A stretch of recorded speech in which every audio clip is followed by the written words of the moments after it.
Ayan, mga kamarites.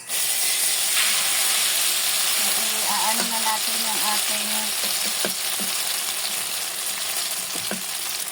kangkong.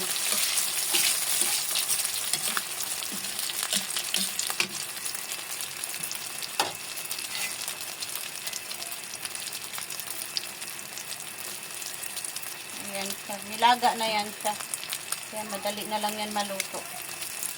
Paborito yan ng aking mga anak. Yung crispy kangkong na yan na torta.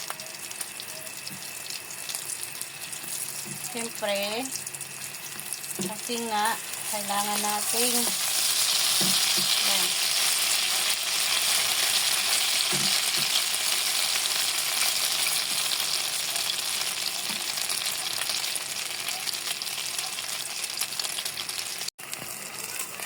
Yan na siya, kamarites. Bali-balita rin. Siyempre, pag kinain yan, crispy na kasi yan. Ayan.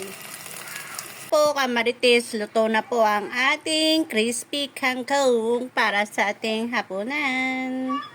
Hello, mga kamarites, luto na po ang ating crispy kangkong na ulam para sa aming hapunan. Ayan. Sarap niyan, kamarites. Try nyo rin sa inyong tahanan. Effort with love po yan para sa ating pamilya, mga kamarites. Kaya kung gusto nyo, try nyo rin po. Simple lang naman yung kangkong. Itlog, saka seasoning, kunting asin. Yan lang po. Tsak ko pong magugustuhan ng inyong mga anak, mga kamarites.